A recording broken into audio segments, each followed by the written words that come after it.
BFM Business, BFM Crypto, le club. Amaury de Tonquédec. Bonjour à tous, c'est le club BFM Crypto, j'espère que vous allez bien. Le Bitcoin est dans le rouge aujourd'hui, nous qui étions un temps habitués à le voir dans le vert ces derniers jours. On perd un peu plus de 3%, mais nous sommes toujours au-delà des 50 000 $. Et la vraie question, que faire pour ceux qui n'étaient pas rentrés dans le train, comme on dit? Louis-Alexandre de Froissart, associé et fondateur de Montaigne Conseil Patrimoine, est là pour vous répondre. Bonjour Amaury. Bonjour Louis-Alexandre. L'euro numérique, il n'est pas là, il n'avance pas vraiment, mais il fait peur. Les banques sont inquiètes. On voit ça dans quelques instants avec Valentin Demey, directeur des contenus chez Cryptost et CEO de Cube3. Bonjour Valentin. Bonjour Amaury. On verra aussi que malgré l'approbation des ETF Bitcoin Spot aux États-Unis, l'Europe reste frileuse en matière de crypto.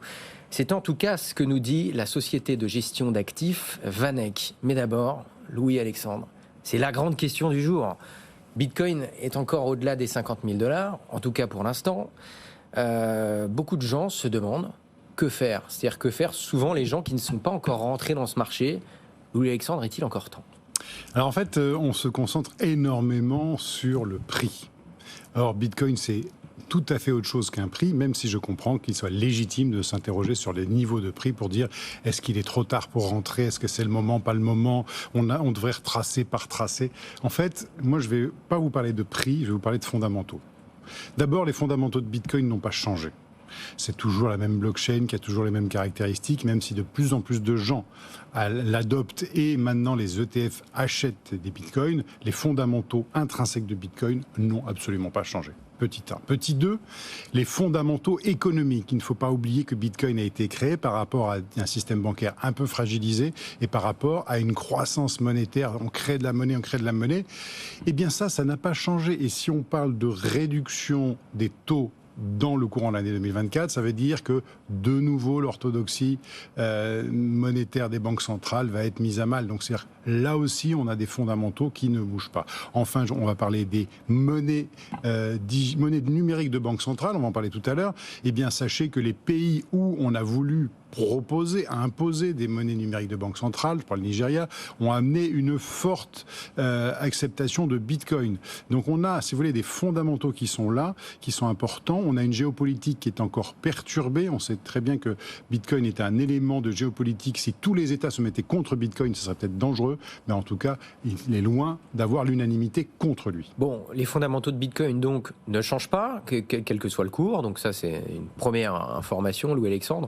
Bon, maintenant, on ne fait pas de conseil en investissement ici, mais pour vous, sur ce niveau-là, à plus de 50 000 $, quelqu'un qui vous dit, voilà, moi j'aimerais acheter du Bitcoin, mais ça me semble trop cher, encore une fois, trop cher, pas assez cher, ça veut un peu rien dire, mais qu'est-ce qu'on peut dire à ces gens-là ?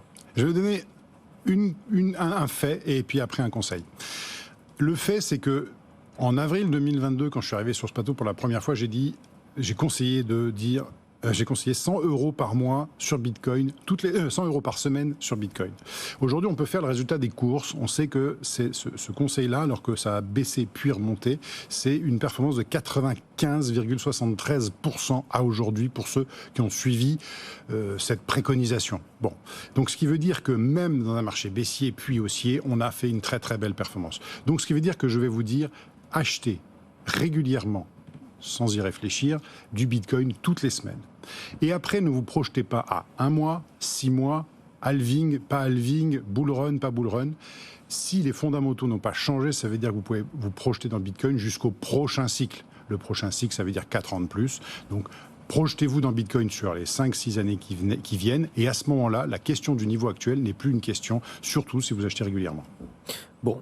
C'est noté, effectivement, le fameux DCA, Dollar Cost Averaging, donc c'est-à-dire lisser votre point d'entrée pour pouvoir lisser par la suite, dans l'idéal, votre point de sortie. Malgré l'approbation des ETF Bitcoin Spot, Valentin, outre-Atlantique, l'Europe, elle, de son côté, contrairement à ce qu'on pouvait croire, reste toujours frileuse sur les cryptos. En tout cas, c'est l'avis du gestionnaire d'actifs américain, VanEck. Qui d'ailleurs a un ETF spot Bitcoin. Donc il fait partie des 11 ETF Bitcoin Spot. Exactement, totalement étranger à la prise de parole. Mais il y a effectivement cette étude qui est faite et qui s'interroge sur la maturité du continent vis-à-vis des actifs numériques. Alors, il faut le lire en deux sens. Le premier sens, c'est vis-à-vis des institutionnels. C'est-à-dire qu'effectivement, que ce soit par la réglementation, que ce soit par les produits aujourd'hui éligibles en Europe pour les entreprises pour les institutions financières, on est encore timide, alors qu'aux États-Unis, ils peuvent acheter ce fameux ETF depuis quelques temps. Ils avaient les ETF futurs il y a déjà un moment. Et les entreprises, on a beaucoup parlé de micro-stratégie, elles ont déjà fait ce choix d'en acheter, soit en compte propre, soit maintenant à travers l'ETF. On voit d'ailleurs les flux qui sont de plus en plus nombreux sur l'achat des ETF spot Bitcoin. On a encore des records hier en termes d'achat et de volume entrant sur ces produits, donc c'est assez faramineux. Alors qu'en Europe, effectivement, ces gestionnaires-là, ces institutionnels-là n'y mettent pas encore les pieds, parce que ce n'est pas la doctrine de la Banque Centrale Européenne, parce qu'ils sont beaucoup plus frileux. Encore une fois, les produits n'existent pas de la même manière. Donc on est en retard, du point de vue des instituts. Parce que du point de vue des particuliers, on est pas mal. On a encore le dernier sondage de Haddad Ipsos KPMG en tête d'il y a un peu plus d'un an maintenant, qui devrait être mis à jour dans les prochaines semaines, qui nous donnait à peu près 9,5% des Français qui détenaient des actifs numériques. On n'est pas trop mal sur le niveau continent. On n'est pas trop mal non plus dans les family office. On voit là aussi, depuis quelques mois, depuis quelques semaines, des family office. On voit depuis quelques semaines des gens un peu qui n'ont pas peur du risque, et les particuliers revenir en force sur les applications d'achat de crypto et en acheter de plus en plus et de plus en plus fort. Les volumes explosent et ce n'est pas encore des gens qui sont dans la vague nouvelle de ce bull run dont justement parlait Louis-Alexandre. On est encore sur des gens qui attendaient le bon moment, qui étaient déjà un peu familiers. Donc la grosse vague n'est pas encore présente. Mais il y a vraiment cette dichotomie sur le continent. Des institutions et des banques qui ne veulent pas y mettre les pieds alors que les US, elles ont fait ce choix et commencent à faire le saut. Et par contre, les citoyens, les family office qui, elles, ont fait ce choix et qui sont beaucoup moins frileuses à l'achat d'actifs numériques en prémisse de ce bull run ou en tout cas en prémisse de la division par deux de la création monétaire de Bitcoin le 21 avril prochain, si le nombre de blocs continue comme ça, le fameux halving. Effectivement, de plus en plus de particuliers détiennent des cryptoactifs. C'est le cas notamment via de récentes études qu'on a eues en France et en Europe. Louis-Alexandre, qu'est-ce qu'on peut dire à ces particuliers qui détiennent des cryptos déjà aujourd'hui ou à ceux qui vont en détenir? Il y a quand même un risque, parce que quand on possède sa propre argent, il faut le sécuriser soi-même. Donc quel conseil on peut donner à ces gens pour ne pas se faire hacker? Avec une grande liberté naît une grande responsabilité. C'est qu'on est responsable de ses actifs et aujourd'hui, on peut remarquer qu'il y a une recrudescence de sites de phishing, donc des gens qui vont vous hameçonner. Comment cela fonctionne? Alors, deux exemples. Un premier exemple, vous prenez un site qui vous permet de voir l'ensemble de vos cryptos non Bitcoin, on va dire tout ce qui est environnement Ethereum. Vous vous connectez dessus, ça vous permet de voir votre portefeuille, que votre portefeuille soit sécurisé ou non par un portefeuille, un cold wallet, un portefeuille froid, une clé Ledger, eh bien vous pouvez le voir. Eh bien par exemple, si je prends le site des banques, vous voyez, vous avez un site officiel, vous avez plusieurs sites qui ressemblent beaucoup, qui a exactement le même visuel, mais quand vous faites une transaction dessus, eh bien, vous perdez vos cryptos puisqu'ils viennent vous hameçonner. Donc, premièrement, faites attention à l'intitulé du site sur lequel vous allez, quand vous allez par exemple sur crypto, sur BFM Crypto, vous pouvez souvent avoir des vrais liens qui sont des liens qui vous permettent d'aller sur ces sites qui sont vraiment sécurisés, qui sont les bons et pas les autres. Deuxièmement, et ça m'est arrivé régulièrement, enfin pas régulièrement, ça m'est arrivé dernièrement et pas régulièrement, ça m'est arrivé dernièrement, je fais des transactions, je trouve que c'est un peu cher et je cherche une autre manière de faire cette transaction un peu moins chère. Et puis je trouve un site, Polygon, quelque chose, qui est effectivement très peu cher. Bon, et puis quand on commence à creuser, on se dit mais tiens c'est bizarre ce site-là, avant d'aller faire ma transaction, je vais aller voir sur un net s'il n'y a pas un sujet et hop, je vois tout de suite que c'est un scam. Donc petit 2, quand vous commencez à avoir des frais de transaction beaucoup plus faibles que la normale, interrogez-vous sur le fait qu'ils sont beaucoup moins chers parce qu'en fait, vous perdez vos cryptos. Donc quand c'est trop beau pour être vrai, il faut se méfier, quoi. Exactement. Et pour terminer, physiologiquement parlant, à 22h30, 23h, minuit, vous êtes beaucoup moins vigilant qu'en pleine journée. Donc quand vous commencez à faire des opérations, et notamment des opérations que vous n'avez pas l'habitude de faire, faites-le à un moment donné où vous êtes bien réveillé. Attention, ne travaillez pas trop la nuit, ça peut être dangereux ou voilà, ne faites pas un dîner trop arrosé avant, je ne sais pas. Mais c'est important effectivement de le souligner à l'époque au moment où les actifs retrouvent un peu de volume et surtout où les airdrops sont de plus en plus nombreux. On voit de plus en plus de blockchains envoyer des tokens pour x, y raisons qui sont légitimes, mais des gens prendre des comptes Twitter à plusieurs milliers d'euros la certification pour se faire passer par ces blockchains officiels et dérober ces actifs numériques qui sont sur des MetaMask, parfois qui sont sur votre ledger si vous signez une mauvaise transaction, au-delà des hacks traditionnels malheureusement qui sont de moins en moins nombreux mais qu'on a pu connaître avec FTX ou de ces problématiques liées aux plateformes centralisées. Effectivement là on s'en prend très précisément à vous et c'est l'homme entre la machine et la blockchain derrière qui fait défaut. Donc effectivement faites attention à ça, surtout aux airdrops. Il y en a eu encore un de Optimism ce matin, il y en avait un encore hier très important de Starknet. Faites attention à ne pas cliquer sur les mauvais liens ou faire recevoir un mail d'une personne malveillante. Prudence sur les liens que vous voyez passer ici et là. Louis-Alexandre, bon, maintenant qu'on a des cryptos, maintenant qu'on a réussi à les protéger, si on veut les transmettre, comment ça se passe ? En fait, c'est un vrai sujet, c'est un sujet qu'on travaille depuis longtemps. Et on a discuté avec des professionnels, on a discuté sur plusieurs aspects, donc des aspects techniques, juridiques, fiscaux, économiques. Donc, le vrai sujet, c'est que je me rends compte, quand je rencontre un certain nombre de possesseurs de crypto, que très peu ont pensé à la sécurisation et à la transmission de leurs actifs. Et c'est, à mon avis, une question centrale, parce que nous ne sommes pas immortels, aussi brillants que nous sommes autour de cette table. La seule chose que nous savons, c'est qu'a priori, un jour, ça va s'arrêter le plus tard possible. Et donc, je dois commencer à penser à une stratégie. Aujourd'hui, il existe des outils techniques sur la blockchain Bitcoin, des outils techniques sur tout l'environnement Ethereum, des éléments fiscaux que l'on connaît bien. Oui, les cryptos sont soumis aux droits de succession. Je suis désolé de décevoir certains, mais c'est un actif successoral comme un autre. Eh bien, comme pour les autres actifs, mettons en place une stratégie, sachant que dans cette stratégie, il faudra rajouter une couche technique. J'ai parlé de Time Capsule, j'ai parlé de Liana, il y a des solutions Web 2, Web 3, Legapass, Solaltech, il y a tout un tas de solutions, mais le plus important, c'est pas tellement la solution, c'est comment on va l'utiliser, quelle est la stratégie que l'on va faire. Et le droit français, donc les notaires, sont des gens qui vont nous permettre de mettre des mandats posthumes, des mandats de protection future, des testaments. Il faut un peu de technicité pour bien faire tout cela, mais à partir du moment où on a décidé d'une stratégie, aujourd'hui, on a tous les outils pour que cela devienne un jeu d'enfant, véritablement. En tout cas, c'est 18 mois de travail qui trouvent leur réponse aujourd'hui chez nous. Donc c'est possible et vous dites qu'a priori, il faut passer par un notaire, hein, c'est ça ? Un notaire fait partie de la stratégie, ça sur la partie juridique, parce qu'un testament est quelque chose de très utile dans la transmission de crypto, un ou plusieurs testaments, mais c'est qu'une partie de la stratégie. L'important de déterminer une stratégie personnalisée. Votre stratégie, Amaury, ou celle de Valentin, ne sera pas ma stratégie, et donc nous aurons chacun notre stratégie personnelle pour transmettre nos cryptos à ceux qui nous sont proches. Et peut-être qu'un jour, nous aurons de l'euro numérique dans nos portefeuilles. En tout cas, c'est pas pour tout de suite. Mais malgré tout, les banques sont inquiètes. Les banques sont inquiètes face au risque de bank run, Valentin. Les banques commerciales craignent la fuite des dépôts face à ce potentiel euro numérique qui arriverait sur le marché. A priori, pour l'instant, pas avant 2027. Pas avant 2027, on ne sait pas exactement sous quel nom non plus, mais on le traite suffisamment. Je crois que ça fait plus de 3 ans qu'on en entend parler, qu'on le traite sur ce plateau. Là aussi, c'est un peu notre chimère. C'était un peu l'ETF Bitcoin Spot qu'on a fini par avoir en janvier. Peut-être qu'en 2027, on aura une forme d'euro numérique.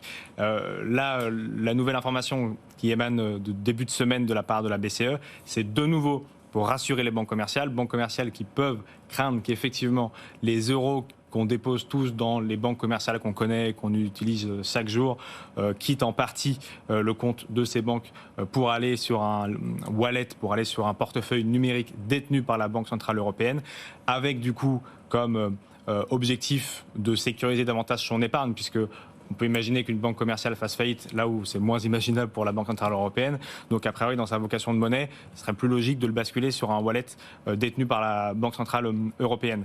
Donc, pour éviter la fuite des capitaux et donc tout ce qui entraînerait les risques pour les banques commerciales qui pourraient moins prêter parce qu'elles auraient moins de ratios en compte propre et ainsi de suite, eh bien, régulièrement, la Banque Centrale Européenne prend la parole pour les rassurer.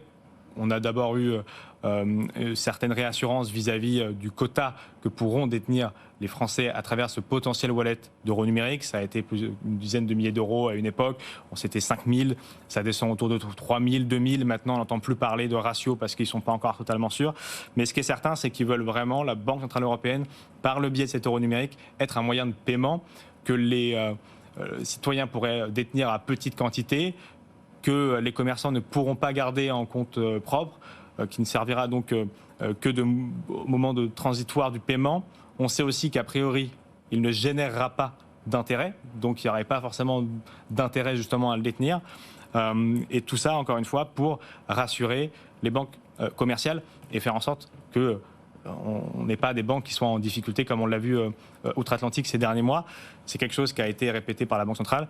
C'est quelque chose qui a été répété face à des étudiants dans les conférences Soufflot à la Sorbonne il y a quelques semaines, parce que ça fait partie des questions que le gouverneur a beaucoup au quotidien, ce qui prouve là aussi l'intérêt des particuliers sur ce sujet-là. Rassurer, mais toujours ne pas abandonner cet euro numérique pour la souveraineté européenne, pour ne pas laisser des émetteurs privés à travers des stablecoins prendre une part trop importante et pour ne pas se laisser non plus, si on va vers un monde de plus en plus numérique, submergé par les monnaies digitales qui existent ailleurs. Et la Chine en est un bon exemple avec toutes les interrogations que ça peut donner vis-à-vis de la vie privée. Donc la BCE tente de rassurer effectivement en disant que il y aura une somme maximum à ne pas dépasser par citoyen, en disant qu'il n'y aurait pas forcément d'intérêt à détenir cet euro numérique. Louis-Alexandre voulait réagir. Oui, si on fait des calculs rapides, c'est 50 milliards à 200 milliards que l'on pourrait soutirer des fonds propres des banques, des dépôts, puisque si je fais 3 000 fois 18 millions de comptes, ça me fait 54 milliards. Mais est-ce que c'est beaucoup ça par rapport à... C'est énorme, c'est énorme. Oui, mais par rapport à ce qui a déjà en place aujourd'hui. Oui, en fait, aujourd'hui, chaque fois que je vais supprimer des fonds propres d'une part de la banque, elle doit soit affecter d'autres réserves à ces fonds propres, ça veut dire elle a moins de moyens de financement, et si jamais elle n'a pas assez de moyens, elle doit lever des capitaux pour aller le faire. Donc aujourd'hui, la problématique de fonds propres des banques est vraiment une problématique extrêmement importante, notamment par rapport à un secteur bancaire.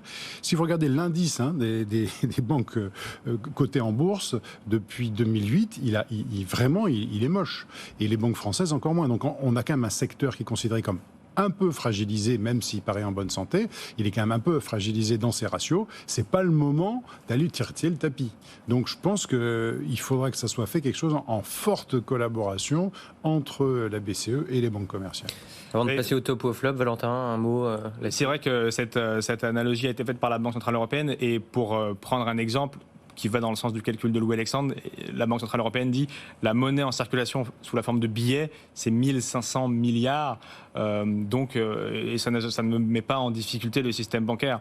Or, on peut imaginer que dans les prochaines années, tout comme c'est la tendance dans toute l'Europe, même si c'est moins le cas en Allemagne et en France, on est de moins en moins de billets en circulation. Et en fait, le ratio sera à peu près le même, et les billets n'ont jamais mis à mal le système bancaire européen. Donc, à voir. En tout cas, effectivement, ce qui est certain pour l'euro numérique, c'est qu'on ne sait pas exactement à quoi ça va servir, on ne sait pas exactement quelle forme il prendra. En tout cas, on a la quasi-certitude que les institutions veulent le faire exister. Maintenant, est-ce que ça sera que du détail? Est-ce que ça sera que du gros?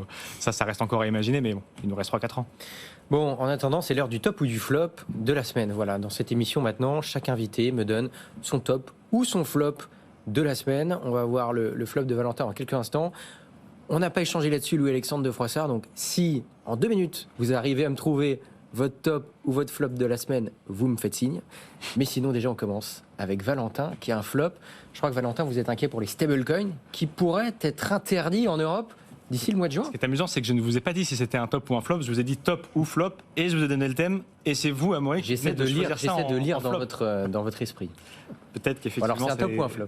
C'est un flop du point de vue européen. C'est un risque, en tout cas, d'un point de vue européen et de l'attractivité du continent. Nous, on le voit tous les jours à Cube 3, cette problématique liée à MiCA. Donc, on accompagne certaines startups dans leur obtention des agréments MiCA et ainsi de suite. Et il y a quelque chose qui semble un peu plus lointain pour certains qui ont déjà le PSAN, c'est que par différentes clauses de grand-père et ainsi de suite, dont on parle de temps en temps, eh bien, ça ne pourrait interagir avec eux, MiCA, que dans les prochaines années. Pour ceux qui ne sont pas encore en conformité, ça intervient à la fin de l'année, MiCA. pour ceux qui veulent l'avoir pour la première fois. Mais pour les stablecoins, ça intervient le 1er juin prochain. Les stablecoins rentreront sous cette nouvelle réglementation, qui est donc la monnaie électronique. Et c'est vrai qu'on entend un peu moins parler avec le PSAN. Pourtant, ça sera tout aussi important parce qu'on est encore en train d'avoir les derniers ajustements vis-à-vis des textes de loi.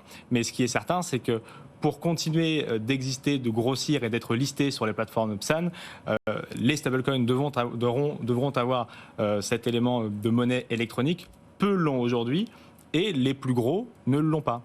On va voir si dans les prochaines semaines, les prochains mois, on a de nouvelles annonces et il faudra regarder non plus la liste des PSAN que enregistrée à l'AMF. Il faudra aussi ouvrir en parallèle la deuxième onglet qui sera les monnaies électroniques autorisées par l'AMF et la CPR. Pour l'instant, elles seront très peu nombreuses. Donc, si jamais ça ne s'accélère pas, au 1er juin, les stablecoins les plus utilisés pourraient être délistés des plateformes PSAN et donc la plupart des plateformes françaises qui listent les crypto-monnaies les plus connues. Et ça pourrait être un problème, un pour la souveraineté, deux pour l'attrait des actifs du Web3 en Europe. On a vu hier que le country manager de Coinbase avait été nommé. Donc Coinbase, enfin, met un nom sur sa filiale française. Donc on verra si ça permet de débloquer des situations qui pourraient être très problématiques pour le secteur. Eh bien, le compte à rebours est lancé. Louis Alexandre, est-ce que vous avez pu rapidement, sous un timing très serré, voir si vous aviez un top ou un flop à nous proposer cette semaine? Alors, sachant que j'avais une anecdote, donc je peux mettre l'anecdote dans le flop. Mais bien sûr. En fait, mon flop est le suivant. Plus je creuse la problématique de la tokenisation immobilière, plus je me rends compte que ce qui intéresse les gens, c'est le rendement facial. C'est la preuve d'un manque terrible d'éducation financière de nos concitoyens qui se trouvent là en disant « je vais aller chercher du 10% et plus, et il n'y a que ça qui m'intéresse ». Et quitte à ne pas regarder comment se construit la performance. Et donc, j'ai dit, attention, le rendement est une chose, mais il est très important de comprendre comment ce rendement est construit. C'est un peu comme tout à l'heure, finalement, par rapport au potentiel hack, c'est-à-dire quand l'opportunité paraît trop belle, il faut se méfier. En fait, prenons un exemple simple. Si je prends Realty qui propose de l'immobilier américain, il y a 5 ans, on était sur des rendements de 12-13%. Aujourd'hui, ils ont du mal à vendre des résidences qui font du 9,70%. Pourquoi ? Parce que ce que nous dit le rapport White Loop Capital, c'est qu'il y a une tension quand même sur l'habitat aux États-Unis, qu'il n'y a pas eu cette récession qui arrive, et que simplement, on a une valorisation des actifs. Mais est-ce qu'il vaut mieux avoir 13% avec aujourd'hui 11% avec un actif qui risque de se dévaloriser, ou 7, 8, 9 avec un actif qui risque de prendre de la valeur parce que c'est la capacité du gérant. Moi, je pense que c'est très important d'éviter de s'arrêter au rendement facial et d'aller chercher ce qu'il y a derrière. Donc le flop, c'est l'éducation financière des Français. Le top, c'est il y a plein d'opportunités à saisir dans la tokenisation. Eh bien, merci pour ce rappel. Effectivement, ne pas oublier, faites vos propres recherches et s'il y a des rendements qui paraissent alléchants, concentrez-vous sur l'actif sous-jacent et comment ces rendements sont construits pour être sûr de ne pas faire de bêtises. C'est la fin de cette émission. On part d'un départ qui n'en est pas vraiment un. C'est Valentin Demey qui, après 2 ans d'émission hebdo en tant que directeur des contenus chez Cryptos, vous nous quittez, Valentin, pour vous concentrer sur votre fraîche activité. Incubateur et accélérateur d'entreprises, Cube3, basé à Angers, qui accompagne les entrepreneurs du Web3. Mais ce n'est qu'un au revoir, puisque on se retrouve chaque mois de manière mensuelle avec votre principal titre maintenant, CEO donc de Cube3. Merci de nous avoir accompagnés pendant 2 ans et on va se retrouver de manière mensuelle cette fois-ci. Mais Cryptos, bien sûr, continue de nous accompagner avec Lilian Liaga, journaliste à Cryptos que vous connaissez déjà dans cette émission. Merci de nous avoir accompagnés, Valentin. Merci à vous, Amaury, merci à Guillaume, à l'équipe et à cet événement qui est devenu vraiment un événement de BFM, d'avoir pris ce pari, de suivre l'actualité crypto. On avait un doute il y a plus de 2 ans sur ce qu'on pouvait dire tous les jours. Au final, c'est le temps qui manque et j'étais très content de vous accompagner et de vous retrouver effectivement avec cette nouvelle casquette de ce nouveau bébé qui désormais prendra tout mon temps d'un point de vue opérationnel. Merci beaucoup Valentin Demey pour tout ce que vous avez fait et désormais CEO de Cube3 et on vous retrouve très bientôt sur cette antenne. Merci Louis-Alexandre de Froissart d'avoir été avec nous, associé fondateur de Montaigne Conseil et Patrimoine. Et après, on vous retrouvera aussi. Voilà, avec grand plaisir. Merci messieurs, merci de nous avoir suivis. Bonne journée, bonne soirée. À demain 15h. BFM Business, BFM Crypto, le club.